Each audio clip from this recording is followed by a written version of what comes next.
শ্রেণীর শিক্ষার্থীরা, আশা করছি ভালো আছো। আমি মমতাজ, সহকারী শিক্ষক, কৈবল্যতম হাউজিং এস্টেট বঙ্গবন্ধু উচ্চ বিদ্যালয় থেকে তোমাদেরকে অনলাইন ক্লাসে স্বাগত জানাই। শিক্ষার্থীরা, আজকে আমি তোমাদের গণিত বিষয়ে গসাগু এই অধ্যায়ের কিছু অঙ্ক নিয়ে আলোচনা করব। শিক্ষার্থীরা, প্রথমে আসো, গসাগু এটার অর্থটা কি? গসাগু শব্দের অর্থটা হচ্ছে গরিষ্ঠ সাধারণ গুণনীয়। গসাগু মানে হচ্ছে গরিষ্ঠ সাধারণ গুণনীয়। এটা হলো গসাগুর পূর্ণরূপ, অর্থাৎ গরিষ্ঠ সাধারণ গুণনীয়। এখন একটা অঙ্কের মাধ্যমে আমি এই গসাগু তোমাদেরকে বুঝিয়ে বলছি। গসাগু করার জন্য প্রথমে আমি দুটো প্রশ্ন লিখেছি। দেখো, এই প্রশ্নে প্রথম অংশটা আমি তোমাদেরকে দেখাবো মৌলিক উৎপাদকের সাহায্যে কিভাবে গসাগু নির্ণয় করতে হয়, অর্থাৎ মৌলিক উৎপাদকের সাহায্যে আমরা কিভাবে নির্ণয় করবো সেটা একটু দেখাচ্ছি। প্রশ্নে দেওয়া আছে 144, 240, 612। এখন মৌলিক উৎপাদকের সাহায্যে গসাগুটা নির্ণয় করার জন্য প্রথমে আমি 144কে কোন কোন সংখ্যা দ্বারা ভাগ যায় সেগুলো একটু দেখাচ্ছি। ভাগ করব, 2 দিয়ে ভাগ করলে পাচ্ছি 7 দুগুণে 14, 2 দুগুণে 4, আবার 2 দিয়ে করি, 3 দুগুণে 6, 6 দুগুণে 12, আবার 2 দিয়ে করছি, এখান থেকে পাচ্ছি 18 দুগুণে 36, 2 দিয়ে করলে 9 দুগুণে 18। এখন আর 2 দিয়ে যাচ্ছে না, আমি করব কত? 3 দিয়ে, 3 3টা 9। এরপর আসো 244কে একই রকম ভাবে করব, 2 কে 2, 2 দুগুণে 4, 0, 6 দুগুণে 12, 30 দুগুণে 60, 15 দুগুণে 30, 3 দিয়ে করলে 3 5 15। একই রকম ভাবে 612, 3 দুগুণে 6, 0, 6 দুগুণে 12, 2 দিয়ে করলে পাচ্ছি 15 দুগুণে 30, 3 দুগুণে 6। এখন এই সংখ্যাকে আমরা 3 দিয়ে ভাগ দিব, এটা যেহেতু 2 দিয়ে যাচ্ছে না, বিজোড় সংখ্যা, তাই 3 দিয়ে করলে পাচ্ছি 3 5 15, 3 একে 3, আবার 3 দিয়ে করলে 3 একে 3, 4 5 27, 3 7 21, 3 17 51। 17কে আর কোনো সংখ্যা দিয়ে ভাগ যাচ্ছে না, শেষ।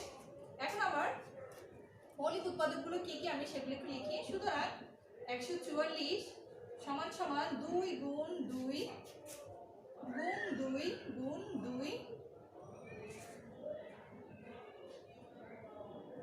গুণ 3 গুণ 3। মানে এখানে আমার যে সংখ্যাগুলো আমি পেলাম সেগুলোকে আমি বসিয়ে দিলাম। 2 গুণ 2 গুণ 2 গুণ 2 এবং গুণ 3 গুণ 3। একই রকম ভাবে 240 এর জন্য লিখবো। কি কি পেয়েছি দেখি, 2 গুণ 2 গুণ 2 গুণ 2 গুণ 3 এবং গুণ 5। এবার আসি 612। 612 জন্য কি কি সংখ্যা পেলাম? 2 গুণ 2 গুণ 3 গুণ 3 গুণ 17। তাহলে আমরা যে সংখ্যাগুলো পেলাম সেখান থেকে মৌলিক উৎপাদকগুলো কি কি পাবো? এগুলো আমরা পেলাম মৌলিক উৎপাদক। এখন এই মৌলিক উৎপাদকের আবার সাধারণ উৎপাদকগুলো কি কি? এই সংখ্যাগুলো থেকে সাধারণ উৎপাদক কি কি? সাধারণ বলতে বোঝানো হচ্ছে যেই সংখ্যাটা এই 3টা মানের মধ্যেই পাবো সেটাই হচ্ছে সাধারণ মৌলিক গুণনীয়। এখানে আছে 3 3 এবং এখানে হচ্ছে 3, এই 3টা। আর কোনো সংখ্যাই কিন্তু আমার এখানে 2 আছে, এখানে 2 আছে, কিন্তু এখানে আর কোনো 2 নেই। এখানে 3 আছে কিন্তু এখানে কোনো 3 নেই, এখানে হবে না। মানে আমার 3টা সংখ্যার মধ্যেই একই মান থাকতে হবে, সেটাই হচ্ছে সাধারণ গুণনীয়। তাহলে সংখ্যাগুলোতে সাধারণ গুণনীয়কগুলো হলো সংখ্যাগুলোতে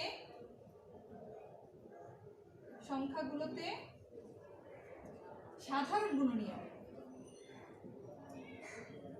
সাধারণ গুণনীয়কগুলো কি কি পেলাম? 2, 2, 3। আর কোনো সংখ্যা কিন্তু এই 3টি সংখ্যার মধ্যে নেই। তাহলে সংখ্যাগুলোতে সাধারণ গুণনীয়ক হলো 2, 2, 3। সুতরাং গসাগু হবে, নির্ণয় গসাগুটা হবে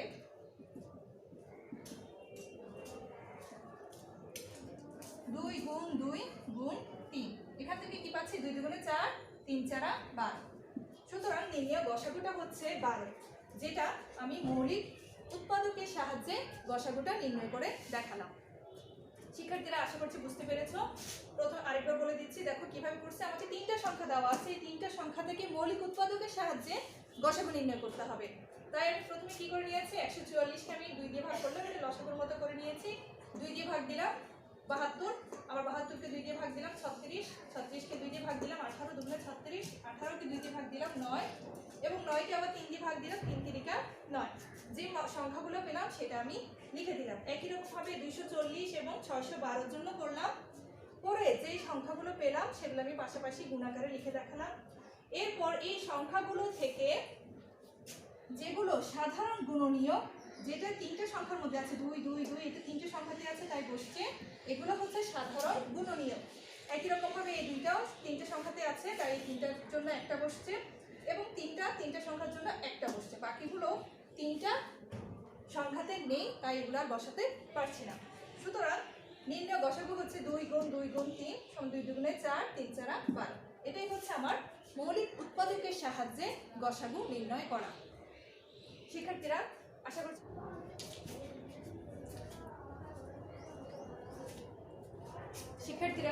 তাহলে এই অংশটা আমি তোমাদেরকে দেখালাম মৌলিক উৎপাদকের সাহায্যে কিভাবে গসাগু নির্ণয় করতে হয় সেটা। এখান থেকে আশা করছি তোমরা বুঝতে পেরেছো। এখন আমি তোমাদের খ নাম্বারে কিভাবে ভাগ প্রক্রিয়ার মাধ্যমে গসাগু নির্ণয় করা যায় সেটা দেখাচ্ছি। লক্ষ্য করো শিক্ষার্থীরা, খ নাম্বারে আমাদেরকে প্রশ্নে দেওয়া আছে 286, 385 এবং 418 তিনটা সংখ্যা দেওয়া আছে। এই তিনটা সংখ্যার কি নির্ণয় করতে হবে, আমাদের ভাগ প্রক্রিয়ার মাধ্যমে গসাগু নির্ণয় করতে হবে। ভাগ প্রক্রিয়ার মাধ্যমে হচ্ছে ভাগ প্রক্রিয়ায় মানে ভাগের মাধ্যমে আমরা কিভাবে গসাগুটা নির্ণয় করব। প্রথমে দেওয়া আছে 286, 385কে আমরা ভাগ করে কি পাচ্ছি সেটা একটু দেখি। একবার দেব 286, 385 থেকে 286 যদি বিয়োগ দিই তাহলে পাচ্ছি 15, অর্থাৎ 9। এক নিয়ে ধার নিয়েছি সেটা দিয়ে দিলাম 9। 18 থেকে 9 গেলে 9, এক ধার নিয়েছিলাম সেটা দিয়ে দিলাম, তাহলে হচ্ছে 3। 3 থেকে 3 গেলে 0। এখানে পেলাম কত, 99। এই 99 সংখ্যাটা দিয়ে শেষ ভাজক 286কে আমি ভাগ দিব। ভাগ দিলে আমি কি পাচ্ছি, 99কে দুইবার দিব। 9 দুগুণে 18, 8 হাতে আছে 1, 9 দুগুণে 18 হাতে রেখে 19, দুইবার ভাগ দিলে পাচ্ছি 198। এখন আমি 286 থেকে 198 বিয়োগ দিব। 8, 9, 10, 11, 12, 13, 14, 15, 16, 8। এক ধান নিয়েছি সেটা দিয়ে দিলাম 10। 18 থেকে 10 গেলে পাচ্ছি 8। এক ধান নিয়েছি সেটা দিয়ে দিলাম হলো 2। 2 থেকে 2 গেলে 0, পেলাম কত, 88। এবার এই সংখ্যা দিয়ে আমি 99কে ভাগ দেব। একবার যাবে, বিয়োগ দিলে আমি পাচ্ছি 9 থেকে 8 গেলে 1, 9 থেকে 8 গেলে 1, পেলাম কত, 11। এখন এই 11 দিয়ে আমি যদি ভাগ দিই তাহলে পাচ্ছি কত, 8 11 88। এখানে আমার ভাগটা সম্পন্ন হলো, কোনো ভাগশেষ রইল না। তাহলে শেষ ভাজকটি হচ্ছে কত, 11। এটা হচ্ছে কত, শেষ ভাজক। এই শেষ ভাজকটি দিয়ে আমি আরেকটি সংখ্যা বাকি আছে 418, এই সংখ্যাটিকে ভাগ দেব। ভাগ দিলে আমি কত পাচ্ছি, 11 দিয়ে 418কে ভাগ দেব। প্রথমে 3 বার দিচ্ছি, 3 11 33।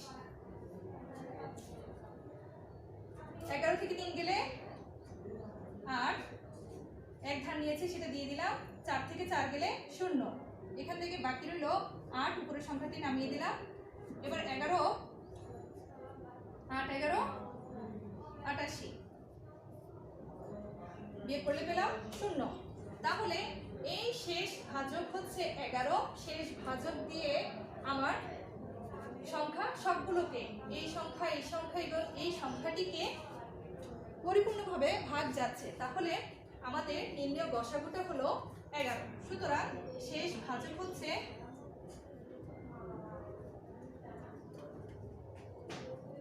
11। সুতরাং নির্ণয় গসাগু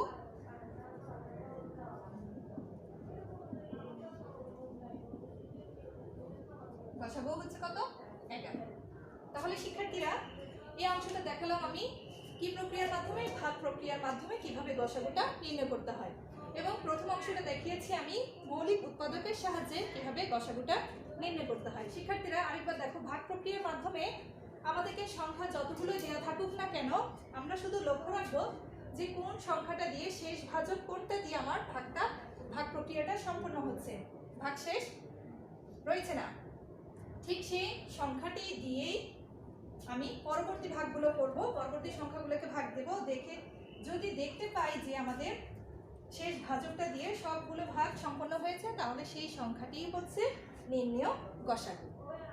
অর্থাৎ এখানে আমি দেখালাম প্রথমে 286 দিয়ে 385কে ভাগ দিয়ে আমার অবশিষ্ট রইল 99। 99 দিয়ে আমি আবার প্রথম সংখ্যাটাকে ভাগ দিলাম, এখানে ভাগ দেওয়ার পরে আবার রইল কত, অবশিষ্ট রইল 88।